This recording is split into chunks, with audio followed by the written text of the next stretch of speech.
Hi guys, so I'm reviewing at the moment this small tablet here, which is 7.9 inches. That's the iFive Mini 4S. And I decided to check out the larger version, which is actually, you could say, the better version, even though it has the same chipset in it. This one here is the iFive Pro2. It's from FNF, the same manufacturer. And what it has is 4 gigabytes of RAM instead of 2 like the smaller version, 4 speakers, better cameras, Type-C port, a larger battery, and we still have that same Retina screen in there with the 2048 by 1536 resolution, but of course being 9.7 inches, the PPI is now 264. That's the same as the iPad Air, the iPad Air 2. Got this one here from banggood.com. Typical packaging by them. They'll have a big bubble wrap I'll get into in just a second. I just wanted to mention this came via EMS, which took around 2 weeks to get to me from China to New Zealand. Now, if you're going to be buying this here in Europe, if you are in Europe, I recommend just using the normal free post service. Don't get EMS because EMS in Spain is horrific. It will sit there for a month in customs and you will also have to pay a lot. I didn't actually have to pay any taxes on this, which was really good. The declared value, you can see along here maybe, is $96 they declared it at.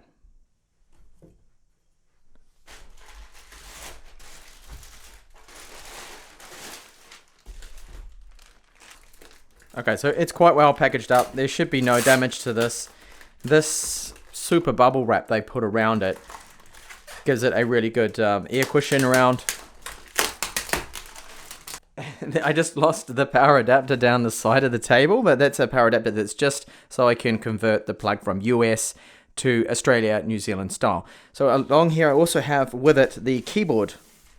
So that's a leather keyboard that will allow you to obviously type on it because it docks into it. So we'll check that out later. And there is the tablet below there.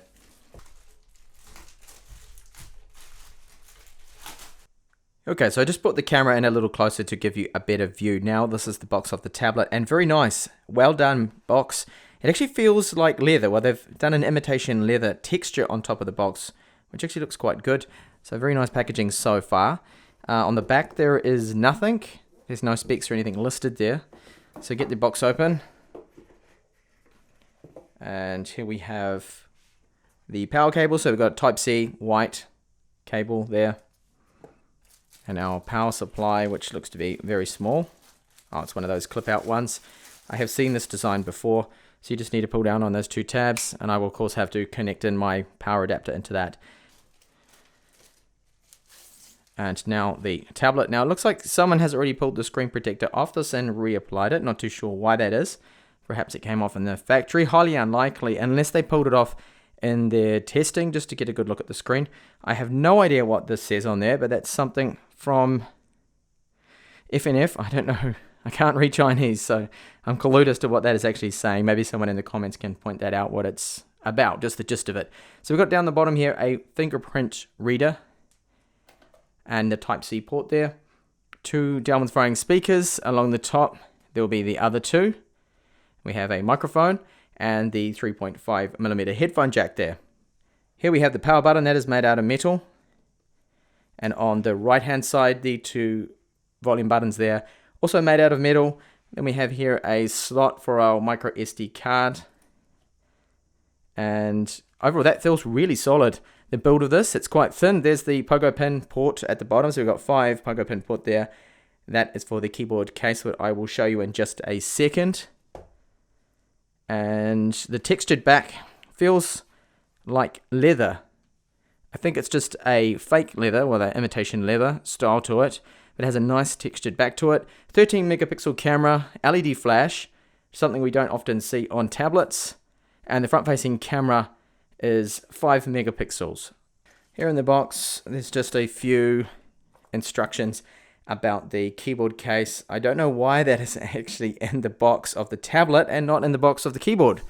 So it looks like someone has actually gone through all of this. It looks a little messy.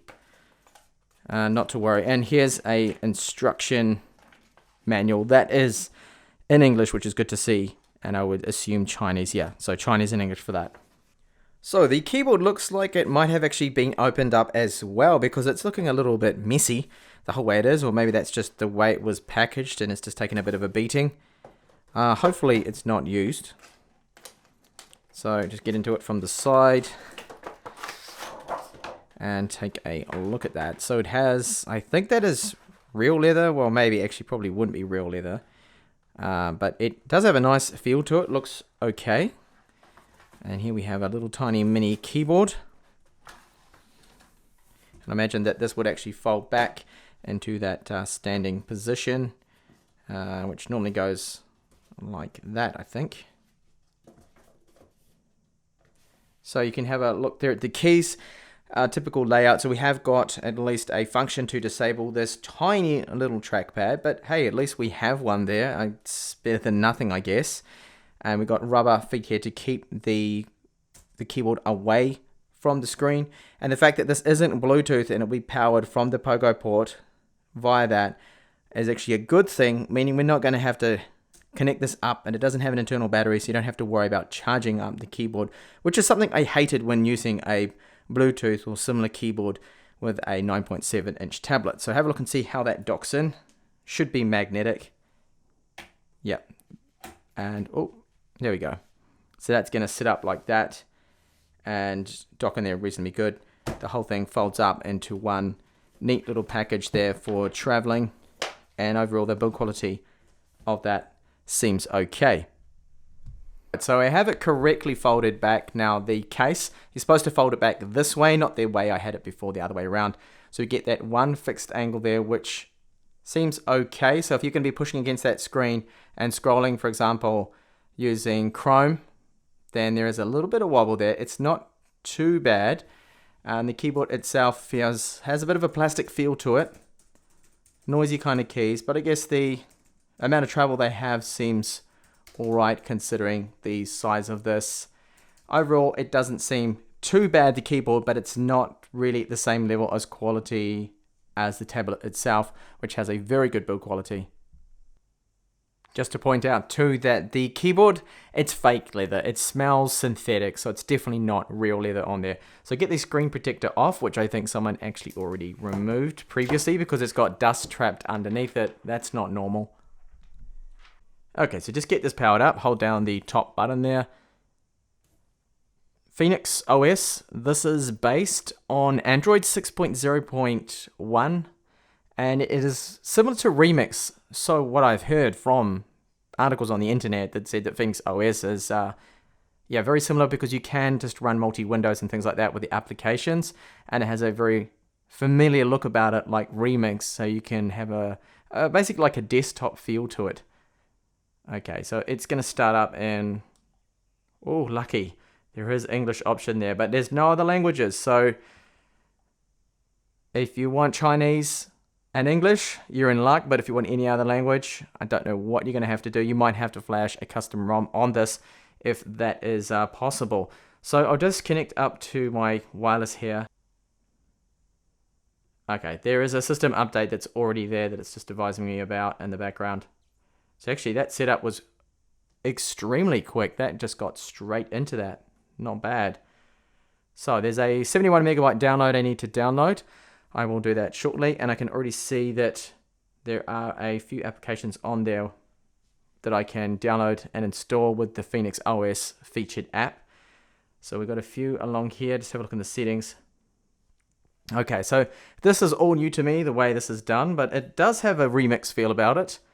So have a look about tablet. So yes, it is Android 6.0.1, and the Android security patch level is March the 1st, 2016, but maybe this system update will hopefully fix that. So Phoenix OS 1.1, let's go back here and see if I can find where storage is. Easy enough to find. So 6 gigabytes is used of the 32 gigabytes of internal storage. There's of course that micro SD card slot on there, so you can go along and just put your own, the other side, your own 128 gigabyte or whatever card into that to expand on your storage there. So looking at the display, it does look like it's hard to tell actually. I don't think that's fully laminated. I think I can see a bit of a gap there, which is a shame, but the glass on the top and the gap between the IPS panel below looks very minimal to me. I would say a millimeter, if that, maybe even less. So not too bad. Yeah, it's really hard to tell at this point, but I'm gonna say it's not fully laminated, just to be on the safe side there. All right, so display. There should be hopefully a swipe down. No, there isn't. There's no toggles. Where are my toggles for brightness? I think we have to go. Okay, there's our notification center, and you can see right there, there is a toggle for me to control the screen brightness. I'm just going to put it on 100% right there. That doesn't seem too bad. Very nice looking screen. I mean, if you're familiar with the iPad Air, the Air 2 screen, then you'll know what this panel is all about. It's a good looking panel. Auto rotate. The typical toggles are right here. Battery. Okay. So in my full review, I'll go through some gaming. I'll test a lot of things out. I just want to quickly have a look at some of the applications we have here. So text editor. We can do, okay, that wants to be updated, do that later. And we can run all multi-windows just like Remix. Here's the browser, obviously. Stardust. Never heard of this browser. Maybe it's the Phoenix one. Okay, there's lots of updates at once. So I'm going to have to go through all of that. So have a quick look now at the speakers. Let's have a listen to how those sound and a close-up of the display.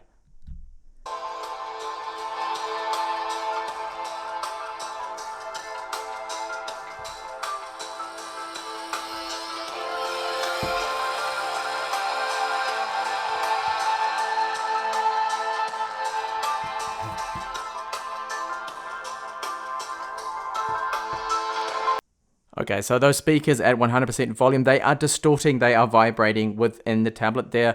This is very common on cheaper Chinese tablets. I hear this all the time. The sound of them, okay, there's a little bit of bass there that's coming through, which we often miss out on.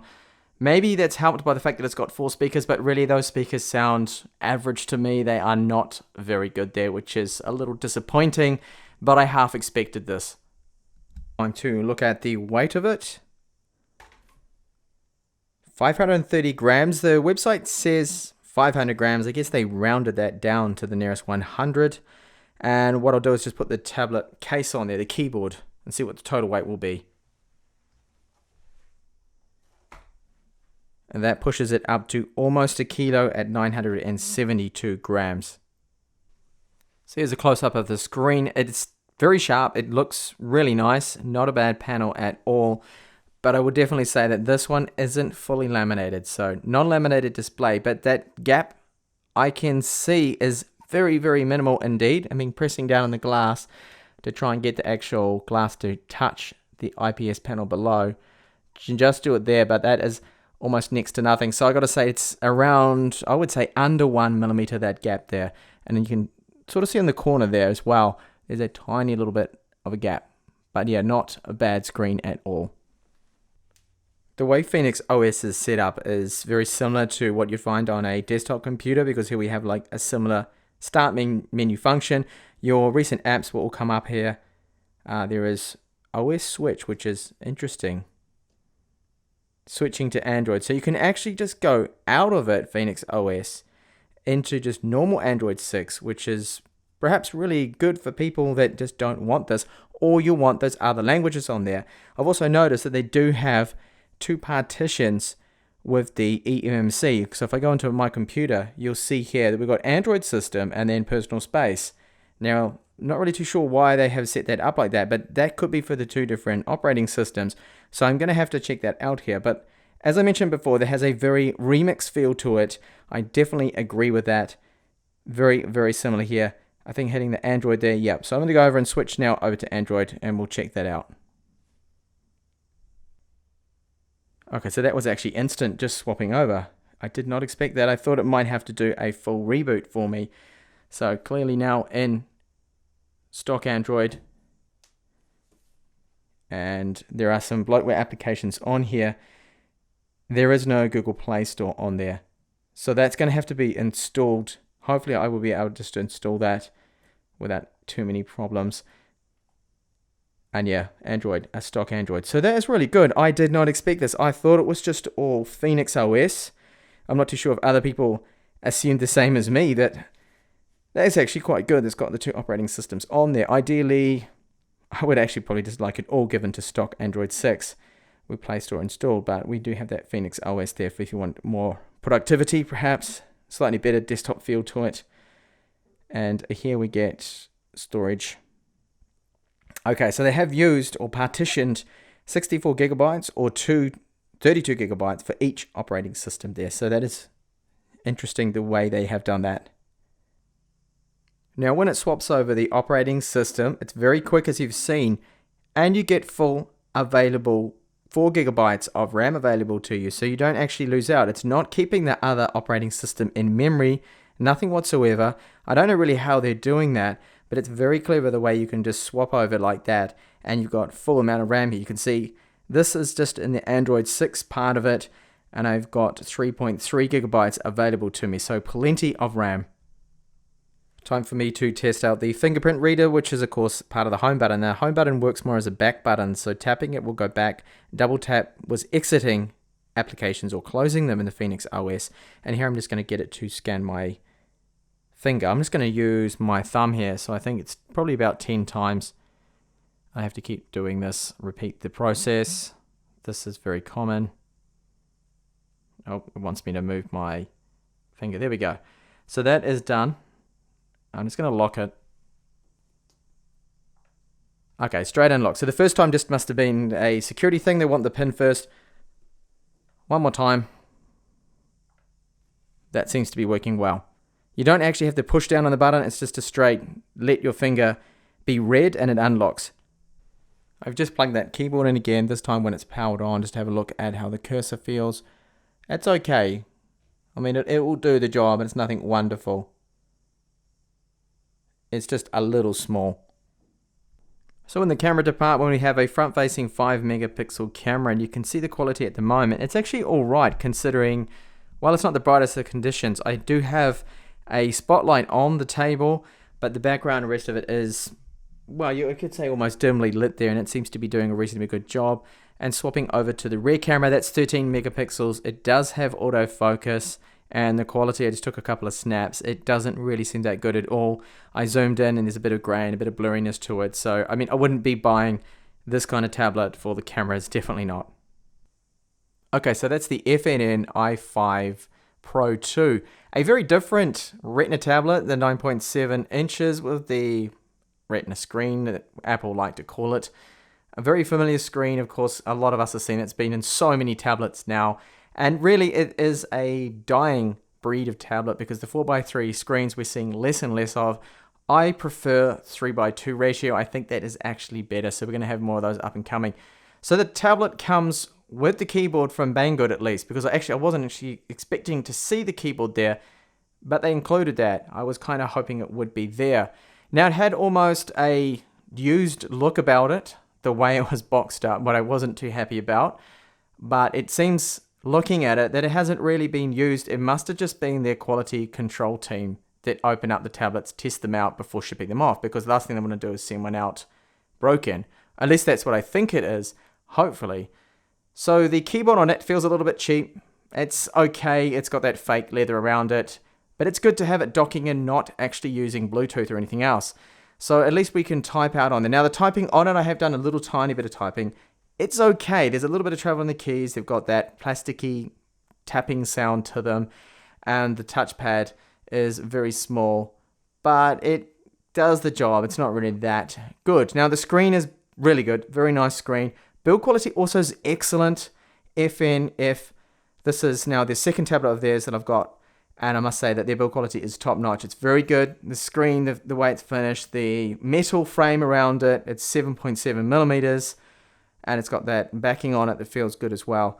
Build quality, really good. Performance seems good. Now, I never expected to see two operating systems on here. I thought it was just Phoenix OS, and then we've got Android 6. So Phoenix is just a skin on top of Android 6, and then we can just go to stock if you don't like that. And both seem to be using separate 32GB eMMC drives, which is something I have never seen before in a tablet, and I have seen a fair few tablets now out of China. So I'll have a lot more up and coming in the review. I'll test out some games if I can get Play Store installed. Hopefully I can. And a little bit more perhaps on that Phoenix OS, which looks and feels a lot like Remix OS. Thank you so much for watching this video, and I hope to catch you back with the full review, hopefully in a week or two. Bye for now.